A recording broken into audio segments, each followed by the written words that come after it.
Hello guys, this is Pradeep Bhagat. Welcome to my YouTube channel PK7P। नमस्कार। आज के इस वीडियो में हम लोग एनसीईआरटी क्लास 7 हिंदी का चैप्टर 13 एक 3 का क्वेश्चन आंसर को डिस्कस करेंगे। अगर आप इसी चैप्टर का सारांश वाला वीडियो यानी समरी वाला वीडियो नहीं देखे तो उसका लिंक ऊपर आई बटन पे दिया हुआ है, जाकर जरूर देख। प्लीज़ गाइस वीडियो को स्किप मत कीजिए, वीडियो को कंप्लीट वॉच कीजिए, क्योंकि मैं आप लोग को कंप्लीट इन्फॉर्मेशन देता हूँ और एक एक वर्ड को तोड़ तोड़ कर समझाता हूँ।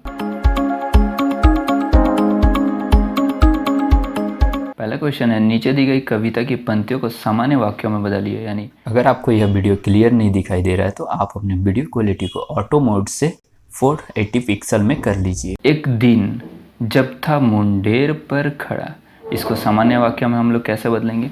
देखिए, एक दिन जब मैं अपनी छत की मुंडेर पर खड़ा था। सामान्य वाक्य का मतलब होता है सिंपल सेंटेंस, ठीक है। दूसरा है, लाल होकर आंख भी दुखने लगी, यानी आंख में तिनका चले जाने के कारण आंख लाल होकर दुखने लगी। तीसरा है, ऐंठ बेचारी दबे पांव भागी, यानी बेचारी ऐंठ दबे पांव भागी। नेक्स्ट है, जब किसी ढब से निकल तिनका गया, इसी तरीके से आंख से तिनका निकाला गया। और हाँ गाइस, आगे बढ़ने से पहले जरा इस वीडियो को लाइक कीजिए, चैनल को सब्सक्राइब कीजिए और नोटिफिकेशन बेल को ऑन कर लीजिए ताकि आगे आने वाली वीडियोस का भी लुत्फ उठाते रहें।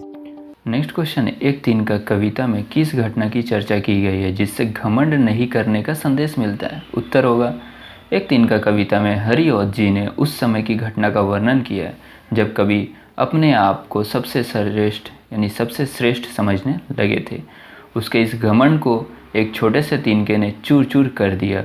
उस छोटे से तिनके के कारण कवि की नाक में दम हो गया था। उसकी आंख लाल होकर दुखने लगी। उस तिनकों को निकालने के लिए कई प्रयास किए गए। जब किसी तरीके से वह तिनका निकल गया तब कवि को समझ में आ गया कि उसका अभिमान तोड़ने के लिए एक छोटा सा तिनका ही बहुत है। अतः कवि और तिनके के उदाहरण द्वारा इस कविता में हमें घमंड न करने की सीख देते हैं। नेक्स्ट क्वेश्चन है, आँख में तिनका पड़ने के बाद घमंडी की क्या दशा हुई?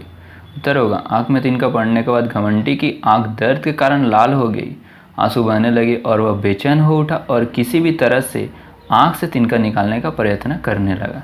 नेक्स्ट क्वेश्चन है, घमंडी की आँखों से तिनका निकालने के लिए उसके आसपास के लोगों ने क्या किया? घमंडी की आँखों से तिनका निकालने के लिए उसके आसपास के लोगों ने कपड़े की मूठ बनाकर उसकी आंख पर लगाया और तिनका निकालने का प्रयास किया। मूठ का अर्थ होता है कपड़े को गोल बनाकर एक छोटा सा भाग जो होता है, एक गोलाकार जो कपड़े का बनाया जाता है उसे हम लोग कपड़े का मूठ कहते हैं। नेक्स्ट क्वेश्चन है, एक तिनका कविता में घमंडी को उसकी समझ ने चेतावनी दी, ऐंठता तू किस लिए इतना रहा, एक तिनका है बहुत तेरे लिए। इसी प्रकार की चेतावनी कबीर ने भी दी है, तिनका कबहू न निंदिए पाँव तले जो होय, कबहू उड़े आखिन परे पीर घनेरी होय। इन दोनों वाक्यों में क्या समानता है और क्या अंतर है? लगभग इन दोनों वाक्यों में का जो मीनिंग है और समानता है लगभग सेम है। आइए जानते हैं। इन दोनों काव्यांश में यह समानता है कि दोनों ही तिनके के उदाहरण द्वारा यह समझाने का प्रयास किया है कि एक छोटा सा तिनका भी मनुष्य को परेशानी में डाल सकता है। इन दोनों काव्यांश में यह अंतर है कि जहाँ कवि हरिऔध जी ने हमें स्वयं को सर्वश्रेष्ठ मानकर यानी घमंड न करने की सीख दी गई है, वहीं पर कबीर जी ने हमें किसी को भी तुच्छ न समझने की सीख दी है, अर्थात किसी को अपने से कम न समझकर उसकी निंदा नहीं करना चाहिए, अर्थात किसी को भी अपने से छोटा या किसी को भी अपने से कमज़ोर नहीं समझना चाहिए और ना ही उसे किसी को भी कमज़ोर समझकर उसका निंदा करना चाहिए।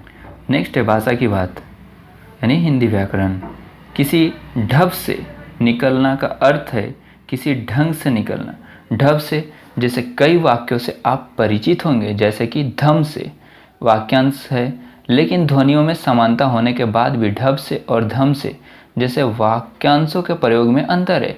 धम से यानी छप से इत्यादि का प्रयोग ध्वनि द्वारा क्रिया को सूचित करने के लिए किया जाता है। नीचे कुछ ध्वनि द्वारा क्रिया को सूचित करने वाले वाक्यांश और कुछ अधूरे वाक्य दिए गए हैं।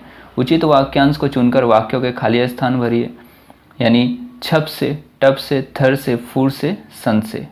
जैसे कि हम लोग जानेंगे, मेंढक पानी में डैश कूद गया, यानी मेंढक पानी में छप से कूद गया। नेक्स्ट है, नल बंद होने के बाद पानी की एक बूंद डैश चू गई, यानी नल बंद होने के बाद पानी की एक बूंद टप से चू गई। नेक्स्ट है शोर होते ही वह चिड़िया डैश उड़ी, शोर होते ही वह चिड़िया फूर से उड़ी। नेक्स्ट है ठंडी हवा डैश गुजरी, मैं ठंड में डैश कांप गया, यानी ठंडी हवा सन से गुजरी यानी बहुत ही तेज़ी से, मैं ठंड में थर से कांप गया। अगली वीडियो में हम लोग NCERT क्लास 7 हिंदी का चैप्टर 14 खान पान की बदलती तस्वीर का सारांश को समझेंगे और साथ ही उसका क्वेश्चन आंसर को भी समझेंगे। आई होप गाइस आप लोगों को यह वीडियो हेल्पफुल लगी। फिर भी आपको कोई डाउट्स है तो आप हमें फेसबुक, इंस्टाग्राम या ट्विटर पे फॉलो करके आप हमारे साथ जुड़ सकते हैं। मैं प्रदीप भगत मिलता हूँ आपसे एक नई वीडियो में एक नए टॉपिक के साथ। तब तक के लिए बाय बाय, टेक केयर, जय हिंद।